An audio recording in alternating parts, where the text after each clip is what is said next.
오늘 부름받은 사람에 대한 이야기를 나누고자 합니다. 저희 집에 애가 셋이 있습니다. 근데 다들 우리 애들을 보면 저를 닮지 않고 엄마를 닮았답니다. 그게 칭찬인지 욕인지는 모르겠습니다. 어쨌든 감사한 것 같아요. 근데 주일학교 아이들과 함께 예배 드린 적이 있습니다. 그때 제가 퀴즈를 하나 냈습니다. 어떤 이야기를 하려고 했냐면 그 100달러짜리 있지 않습니까? 미국에서 가장 큰 돈이 100달러다. 그래서 거기에 나온 인물이 벤자민 프랭클린이다. 근데 그 사람에 대한 이야기를 하기 전에 우리나라에서 가장 큰 돈이 뭐냐? 그럼 5만 원짜리 맞췄어요. 그래서 퀴즈를 냈죠. 그러면 5만 원짜리에 나와 있는 그 사람의 인물이 누구냐라고 질문했습니다. 누군지 다 아시죠? 그래서 그걸 맞히는 아이에게는 선물을 주겠다고 했습니다. 근데 애들이 손을 들었어요. 근데 제일 먼저 든 애에게 선물을 줘야 애들이 좋아하거든요. 그래서 제일 먼저 든 애가 손을 들었습니다. 손 들었어요. 제가 보니까 우리 딸이에요. 그래서 역시 똑똑하구나 하고 기대를 하고 물었습니다. 누구야? 라고 하니까 가만 생각하는 거예요. 손을 딱 들고는 하는 이야기가 아줌마 이렇게 하더라고요. 제가 순간 어디 가서 아빠 딸이라 하지 마. 그래서 한 번 더 기회를 줬죠. 한 번 더. 야, 내자야 잘 생각해봐 이렇게 했습니다. 우리 딸이 뭐라 한참 생각하더니만 잘 모르겠다는 거죠. 제 딸이 쌍둥이입니다. 지금 6학년입니다. 근데 이 퀴즈는 6학년 때 맞춘 게 아니라 한 3년 된 것 같아요. 3년 전인 것 같아요. 옆에 있던 딸 쌍둥이 동생이 손을 번쩍 드는 거예요. 그래, 너는 맞히겠지. 그래서 기대를 했습니다. 내자야라고 하니까 손 딱 드더니 아주머니 딱 이렇게 하는 거죠. 그때 제가 얼마나 허탈하든지 정말 싫어했습니다. 그 뒤로 우리 아이들을 열심히 공부시키고 해야 되겠다는 생각이 들었습니다. 그 일이 있고 나서 제가 가만히 생각해 봤습니다. 정말 자기의 생각과 자기의 지식으로 어떤 일을 보고 어떤 일을 판단하는구나. 신사임당이라는 것을 나중에 자기들이 알았는데 생각이 안 나가지고 그렇게 했다는 거예요. 우리 인생도 마찬가지죠. 하나님께서 우리를 불렀습니다. 우리 인생에 대한 계획을 갖고 있습니다. 어떤 일을 하실지 잘 모릅니다. 그렇지만 하나님께서는 반드시 하나님의 경험과 하나님의 지혜와 하나님의 놀라운 전지전능하신 능력으로 우리를 이끌어 가실 줄 믿습니다. 그런데 우리는 내가 경험했던 지식, 내가 가지고 있던 지혜를 가지고 하나님이 이렇게 하실 거지라고 생각합니다. 나를 불러주신 데 대한 정확한 지식을 가지고 있지 못합니다. 어떤 일을 하실지 모릅니다. 그렇지만 우리는 반드시 하나님께서 우리를 사용하신다는 사실이죠. 한번 따라하겠습니다. 하나님께서는 나를 통해 일하신다. 하나님께서는 CTS를 통해서 일하신다. 믿으십니까? 불러주신 이유가 반드시 있다는 거죠. 하나님께서는 아브라함을 불러주시고 약속을 주셨습니다. 그 약속이 뭡니까? 2절과 3절 말씀이죠. 눈으로 한번 보시죠. 내게 복을 주어 내 이름을 창대하게 하리니 너는 복이 될지라. 복이 될지라. 복을 주겠다가 아니고 복의 근원이 될지라. 네 자체가 복이다라고 말씀하고 계십니다. 하나님의 약속에는 하나님의 아브라함을 부르신 목적과 계획이 반드시 있다는 거죠. 그 부르신 목적이 복의 근원이다 말씀하십니다. 그리고 아브라함을 통해서 모든 족속이 복을 받고 하나님의 복을 경험하게 될 것이다. 너가 복의 통로가 될 것이다. 그렇게 말씀하십니다. 이것을 구속사적인 관점으로 해석한다면 너를 통해서, 아브라함 너를 통해서 예수 그리스도 메시아가 오실 것이다. 구원의 계획을 선포하신 것이죠. 하나님께서 우리를 왜 부르셨을까요? 따라합시다. 복 주시기 위해서. 놀랍지 않습니까? 복 주시기 위해서. 저만 놀랐습니까? 정말 놀랍지 않습니까? 하나님께서 우리를 택해서 불러주셔가지고 너 복 주겠다. 너를 일시키려고 부른 게 아니야. 복 주시려고 부른 거야. 얼마나 감사합니까? 근데 복에는 두 가지 복이 있죠. 받는 복과 주는 복이 있습니다. 제가 목사의 신분입니다. 받는 복을 좋아할까요? 주는 복을 좋아할까요? 딱 보니까 받는 거 좋아하게 생겼죠. 맞습니다. 받는 것도 좋아하고 주는 것도 좋아합니다. 줄 때도 기쁘고 받을 때도 기쁘죠. 근데 많은 사람들이 받는 복을 좋아하죠. 받으면 더 좋아하죠. 받으면 더 좋아합니다. 근데 성경에서 뭐라 말씀합니까? 성경을 배우면서 우리가 깨달아야 될 게 뭡니까? 세상과 다른 관점이죠. 주는 것이 복되다. 복의 통로가 되는 삶을 살아야 된다. 그렇게 말씀하십니다. 근데 알면서도 실제 생활에서는 쉽지 않죠. 삶으로 이것을 드러내며 살아야 되는 것이 그리스도인의 삶이란 거죠. 얼마나 여러분들이 삶 속에서 복의 근원으로, 복의 통로로, 주는 사람으로 살아가십니까? 이 땅에 많은 그리스도인들이 받는 복의 그 급에서 하나님의 영광을 가리는 경우가 있다는 거죠. 참된 복은 복의 근원이 되는 것입니다. 주는 복을 누리는 것입니다. 주는 자가 더 복되다고 말씀하는 것을 우리가 실천하는 것이죠. 요즘 시대에 정말 그리스도인들이 살아가기 좀 힘든 것 같습니다. 어디 가서 교인이다, 교회 다닌다, 주일날 교회 간다 라고 하면 사람들이 눈총을 줍니다. 저도 교회를 개척한 지가 이제 9년이 지나고 10년 차가 되었습니다. 근데 전도하는 것이 점점 더 어려워지고 있다고 합니다. 예전에 저희 교회가 매년 당일 선교를 나갑니다. 그러면 저는 그런 경험을 처음 해봤습니다. 저 모태신앙인데 불교 다니는 분이 우리 교인들이 선교 간다 하면 봉투를 준비해가지고 자기가 불교 신자인데 선교 가는데 헌금해도 되냐고 물어봅니다. 될까요? 안 될까요? 되지요. 네, 되고 남고죠. 그래서 봉투를 가져와서 헌금을 합니다. 그러면 그걸 가지고 주일날 헌금 시간에 기도를 합니다. 이런 일들을 보면서 얼마나 감사한지 모릅니다. 그게 왜 그럴까 생각해 봤습니다. 우리 교인들이, 우리 집사님들이 정말 주는 사람으로 살아가고 있다는 거죠. 그분들이 저하고 뭐 친하겠습니까? 아니죠.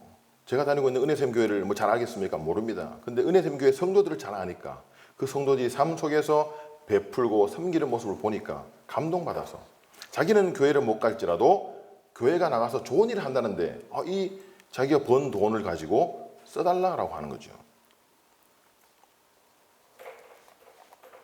저는 이런 감정들을 경험할 때마다 하나님께서 주신 복이 얼마나 큰지를 경험하게 되어집니다. 이런 게 복이 아니겠습니까? 하나님의 영광을 드러내는 복, 이것이 우리를 통해서 하나님이 하시는 계획인 줄 믿습니다. 지금처럼 교회 다니는 것이 어렵다라고 할 때 그렇지만 우리는 하나님을 드러내는 사람으로 살아야 된다는 거죠. 세상 사람들은 하나님을 보지 못합니다. 누구를 봅니까? 하나님을 믿는 우리를 보죠. 우리를 보고 판단합니다. 너희가 믿는 하나님이 이런 하나님이구나. 너희가 믿는 하나님, 너희가 믿는 기독교가 이런 종교구나라고 우리를 통해서 평가하고 우리를 통해서 알게 된다는 거죠. 아브라함에게 주셨던 복의 근원이라는 그 복을 우리의 사명으로 받아들인다면 우리가 이 땅에 살아가면서 나를 통해서 직장에서 만나는 사람들에게 가정에서 또 CTS를 통해서 많은 사람들이 하나님을 알게 되어지고 하나님을 경험하는 통로가 되는 줄 믿습니다. 우리를 통해서 나누어져야 될 최고의 복이 바로 영생의 복입니다. 그렇게 하나님을 경험하게 된 사람들이 결국은 영생을 경험하고 하나님께로 돌아온다는 거죠. 저는 늘 이런 생각을 갖고 있습니다. 나를 만나는 사람이 하나님을 만나게 하자. 내가 만난 하나님을 다른 사람도 만나게 하자. 근데 CTS 방송국이 정말 그 역할을 하는 것 같아요. 요즘 같은 대면으로 만나기 쉽지 않은 이 상황 속에서 방송을 통해서 온라인을 통해서 하나님이 전파되어지는 놀라운 일들을 감당하는 정말 어마어마한 일을 하고 계십니다. 앞으로도 더 크게 쓰임받고 더 큰 일들을 감당하는 복된 CTS가 되시기를 축원합니다. 그럼 아브라함의 믿음은 어떤 믿음이었을까요? 그 아브라함을 불러주신 하나님의 명령을 잘 지켰던 아브라함의 믿음은 순종하는 믿음이었습니다. 1절에 보시죠.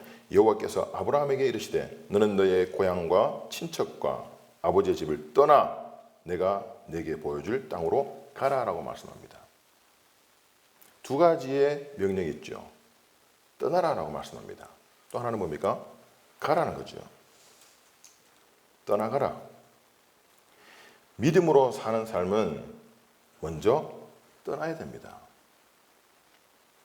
내가 추구해야 될 거, 내가 더 갖고 싶은 것, 내가 하고 싶은 것들 다 떠나고 버리고 나서 어떻게 해요? 하나님 하실 일들을 받을 수 있는 준비가 돼야 되는 거죠. 떠난다는 이야기를 하니까 제가 처음에 직장 생활을 했을 때가 생각납니다. 저도 사실은 떠남을 통해서 하나님께서 일을 하신 것 같아요. 이랜드 사역을 이제 15년 차 하고 있습니다. 근데 처음에 제가 교회에서 사역하다가 전임이 되어졌을 때, 그때 이랜드 사역으로 불러주셨습니다. 선배 목사님께서. 그래서 고민하고 기도하다가 정말 일주일을 기도하라 했는데 3일 만에 응답을 받고 가기로 결정했습니다. 그 담임 목사님을 찾아갔습니다. 그 교회 같이 다녔던 고사님이 지금 앉아 계신데 그 목사님이 깜짝 놀라가지고 아니 전임으로 같이 하기로 했는데 어딜 가냐고. 그러면서 하신 말씀이 뭐냐면 목사가 교회에 있어야지 어딜 가려고 하냐고 그렇게 말씀하시더라고요. 그래서 제가 교회를 떠나지는 않습니다. 절에 가지는 않습니다. 그렇게 말씀드렸습니다. 그렇게 말씀드리고 갑자기 교회 사역을 그만두고 직장 사역을 하기 시작했습니다. 근데 그 직장 사역이 정말 힘들었지만 얼마나 재미가 있고 감사하고 즐거운지 정말 날개를 달았다는 느낌이 들었습니다. 정말 교회 사역도 중요하지요. 근데 저한테 그 당시에 맞았던 사역은 직장 사역인 것 같아요. 안 믿는 사람들이 얼마나 많은지 제가 한꺼번에 전도를 해본 게 9명까지 해봤습니다. 그냥 식탁에 이렇게 앉아서 차 한잔 마시면서 9명이 동시에 전도를 했습니다. 근데 그 중에 믿는 사람이 나오더란 거죠. 정말 신나게 사역을 했습니다. 그리고 동아백화점이 2010년 5월 달에 이랜드를 만났습니다. 그리고 나서 이제 신앙적인 부분을 제가 전도를 막 하기 시작하고, 그 다음에 찬양팀도 만들고, 그 다음에 그 상담도 하고, 기도회도 하고, 성경 공부도 막 시작했어요. 안 믿는 분들이 많았죠. 근데 그분들이 잘 따라주고 잘 도와줘서 너무나 감사했습니다. 그 중에 기억나는 많은 일들이 있지만, 정말 재밌는 에피소드가 하나 있었는데, 찬양팀이 구성되지 않습니까? 근데 신앙 없는 사람들이 찬양팀을 합니다. 여러분 그런 듣도 보도 못 하셨죠? 그걸 했습니다. 근데 회사니까 가능하죠. 그분들이 헌신했어요. 찬양팀 하겠습니다. 그래서 제가 노래 부르는 거 좋아하는 사람 오세요라고 하니까 막 왔어요. 그 중에서 기독교 찬양인데 괜찮겠냐, 기독교 노래인데 괜찮겠냐 하니까 그것이 괜찮다는 거예요. 그래서 그분들에게 기독교, 우리로 말하면 찬양이죠. 찬양을 막 가르쳤습니다. 정말 좋아하시더라고요. 그래서 챗부를 시작했습니다. 챗부를 시작할 때 여러분들 독실한 불교인 분이 찬양하는 모습을 보면서 손을 높이 들고 주를 맞지 않습니까? 두 손 들고 찬양하면 이렇게 합니다. 근데 그분들이 찬양하면서 눈물을 흘려버려요. 깜짝 놀랐습니다. 그래서 제가 다 끝나고 나서 아니 가사를 알고 온 거냐 아니면 하나님 믿어서 온 거냐니까 자기는 독실한 불교라서 하나님 믿지는 않은데 그 찬양을 부를 때 그렇게 눈물이 나더라면서. 근데 그분이 지금 교회 다닐까요 안 다닐까요? 다녔으면 좋겠는데 아직 안 다니고 있습니다. 제 기도 제목입니다. 근데 그분이 무슨 말을 했냐면 자기는 주기야불입니다 이렇게 해요. 주경야독 아시죠? 주기야불입니다. 주간에는 회사에서 기독교, 밤에는 집에 가면 불교입니다. 그분은 왜 불교를 믿냐면 그 자녀가 없어가지고 그 갑바 있지 않습니까? 거기 가서 정말 열심히 빌었대요. 그런데 아이를 가졌다는 거죠. 그래서 자기는 의의상 불교를 배신할 수 없다는 거예요. 그리고 충분히 이해한다 했죠. 정말 당신 의리 있다. 그렇지만 그 의리를 지키는 것까지는 괜찮은데 때가 되면 하나님께서 부르실 거다.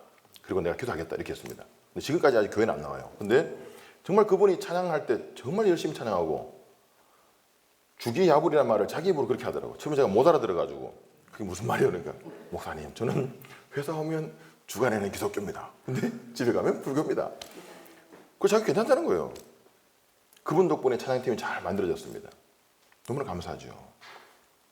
이런 일들을 보면서 어떤 생각이 들었냐면 정말 하나님께서 교회를 신앙을 떠나는 것이 아니고 목사가 교회를 잠시 떠나라고 하신 이유가 있었구나라는 생각이 들었습니다.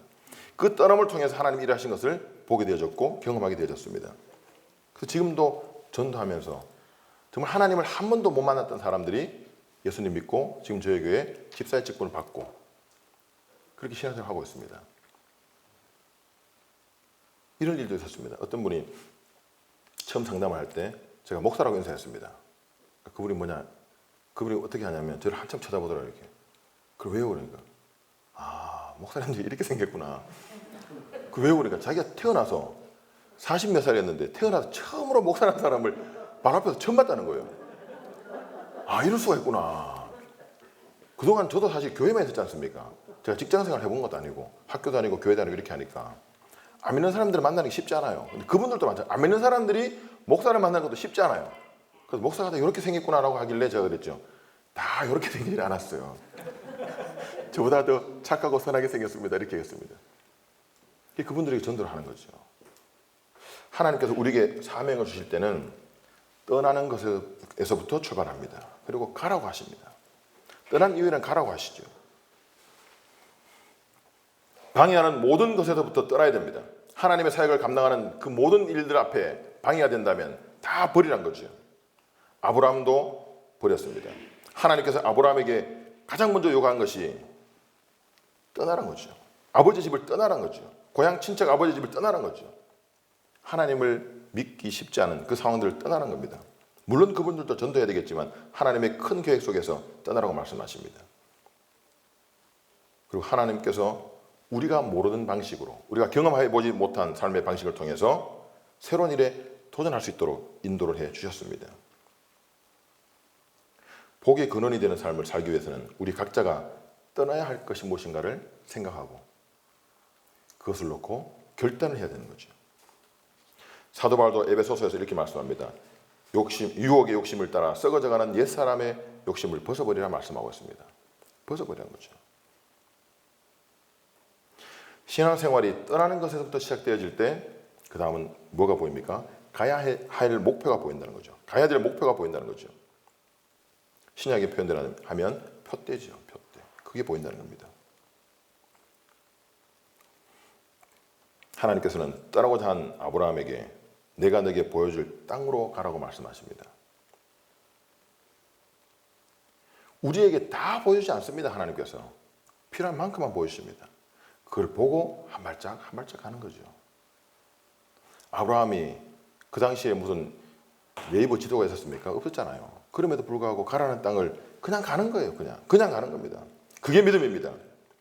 그 순간순간의 삶 속에서 하나님께서 필요할 때마다 해결해 주시고 필요할 때마다 사람 만나게 하시고 필요할 때마다 공급해 주시는 은혜를 통해서 하나님을 경험하게 되는 거죠. 이분이 하나님이구나. 이렇게 역사하는 분이 나를 떠나게 하신 분이구나. 그 하나님을 믿고 내가 가야 될 곳으로 간다는 거죠. 4절 말씀에 이에 아브라함이 여호와의 말씀을 따라갔고라고 말씀합니다. 한 번의 결단이나 순종으로 우리의 신앙의 삶이 완성되는 것은 아니란 거죠. 아브라함이 떠남을 시작했을 때 그때 복음이 들어가기 시작했지만 그 사람의 신앙이 믿음이 완성되지는 않았습니다. 그게 시작이었습니다. 날마다 결단하고 순종의 발걸음을 하나님께서는 요구하십니다. 우리는 그것을 걸어가야 되는 거죠. 삶으로 나타나야 된다는 것입니다. 우리 CTS도 여기 계신 모든 분들이 날마다 하나님께서 주시는 방향을 따라서 비전을 따라서 목적지를 따라서 끊임없이 달려가는 복된 삶을 추구하셔서 하나님께 쓰임받고 부름받은 우리의 비전들을 감당하는 복된 삶이 되시기를 축원합니다.